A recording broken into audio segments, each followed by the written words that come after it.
Dan ini sekali lagi sangat merugikan untuk teman-teman yang mungkin baru saja mendaftar di aplikasi Kredivo. Assalamualaikum warahmatullahi wabarakatuh. Di video kali ini kita akan membahas beberapa kasus yang sedang terjadi saat ini, yaitu penipuan Kredivo, di mana ada yang mengaku CS Kredivo lalu menghubungi teman-teman dan meminta data-data pribadi, menjelaskan tentang ya apapun itulah tentang kelebihan Kredivo, kemudian terkesan karyawan Kredivo ataupun CS dari Kredivo. Nah, ini banyak yang tertipu teman-teman. Jadi teman-teman harap pastikan tonton video ini sampai akhir ya. Karena ternyata penipu yang ujung-ujungnya akun Kredivo itu dihack itu tidak bisa diakses, bahkan dipakai transaksi dengan nominal yang cukup besar ya teman-teman. Ini teman-teman harus waspada. Saya yakin teman-teman di sini pasti masih begitu awam ya dengan Kredivo, dan teman-teman harus lebih berhati-hati lagi. Sebenarnya enggak cuman aplikasi Kredivo ya teman-teman, mungkin juga di aplikasi Akulaku, Kredit Pintar, Ada Kami, dan pinjaman online yang populer lainnya. Ketika teman-teman mendapatkan telepon mau itu mengaku dari CS Kredivo, karyawan Kredivo, dan lain sebagainya, itu merupakan jalan para penipu pinjaman online tersebut untuk mengakses akun teman-teman dan membuat transaksi di akun teman-teman. Nah, bagaimana Bang kalau sudah terlanjur kena tipu seperti ini? Apakah kita harus membayar atau tidak? Jika teman-teman tidak bayar, apa resikonya? Oke, di sini saya akan membahas masalah resiko kalau teman-teman itu tidak bayar dulu. Kenapa? Karena yang jelas ini kan bukan tanggung jawab Kredivo lagi ya teman-teman. Karena teman-teman yang memberikan data, maka Kredivo akan lepas tangan. Beberapa pengalaman orang yang melakukan atau mengalami kejadian seperti ini, tetap ya mereka itu harus bertanggung jawab atas cicilan atau pembayaran tagihan, meskipun itu tidak mereka lakukan ya, karena ya memang kesalahan ini dianggap adalah keteledoran kita memberikan data pribadi kepada orang lain.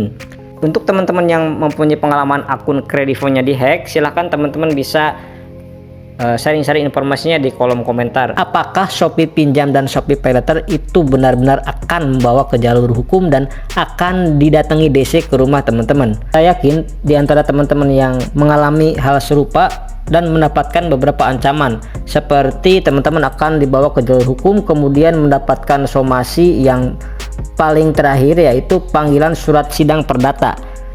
Jadi untuk jawaban sampai saat ini saya rasa itu tidak mungkin, dan saya rasa kemungkinannya sangat kecil sekali ya teman-teman kalau teman-teman masuk jalur sidang perdata. Jadi intinya teman-teman di sini saya ingin menyampaikan kepada teman-teman, yang pertama tetap tenang ya, itu ya kuncinya, tetap tenang. Kemudian yang kedua jangan gegabah atau gurung gusuh ya.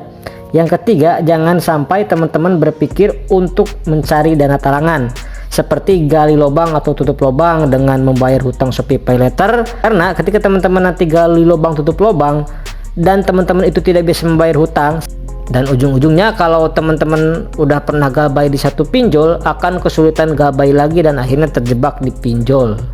Jadi sekali lagi saya tekankan kepada teman-teman semuanya, jangan sampai hal itu terjadi kepada teman-teman ya. Kalau memang teman-teman itu Shopee PayLaternya ingin membawa ke jalur hukum, saya rasa itu nggak mungkin ya teman-teman, karena prosesnya itu nggak segampang yang teman-teman kira ya.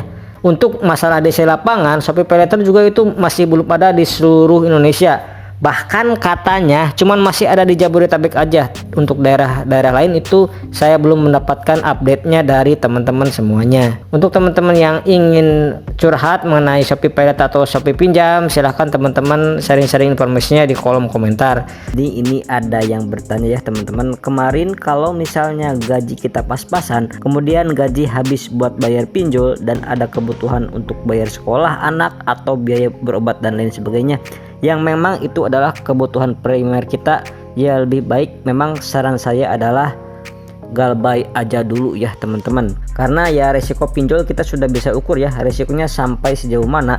Paling selik OJK, terus kemudian bunga mentoknya juga sampai di mana. Sedangkan untuk masalah kebutuhan yang primer yang mungkin ya untuk makan, untuk sekolah, apalagi untuk bayar sekolah anak, yaitu juga yang paling utama sih ya menurut saya. Jadi kita bisa tahu gitu loh ya, setidaknya kita ngerti dulu resiko sampai di mana sih sehingga kita bisa mengambil langkah yang tepat. Jadi udah ada gambaran dulu resiko gagal bayar pinjaman online itu seperti ini. Oh resikonya kayak gini, ya udah beres. Nah sekarang kalau misalnya kita nggak bisa bayar sekolah anak, nggak bisa bayar berobat, resikonya akan semakin luas dan makin ribet teman-teman. Jadi ya mau dikata bagaimanapun, galbay pinjol memang tetap yang terbaik. Jika memang teman-teman ada kebutuhan seperti itu, ya tinggal kita aja nanti pelan-pelan mulai berusaha lebih keras, terus mulai ikhtiar dan juga mulai untuk rajin berdoa, rajin nyari kerja sampingan dan lain sebagainya.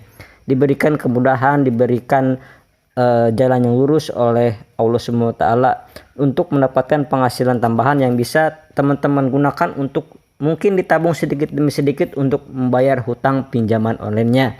Tapi kembali lagi, jika memang uangnya belum ada, jika memang teman-teman merasa wah ini pak uangnya pas nih cuman segini, ada keperluan yang lebih urgent lagi, ya udah galbay aja dulu ya teman-teman, nggak apa-apa, cuman nanti aja pikirin masalah bayar pinjolnya setelah urusan teman-teman selesai.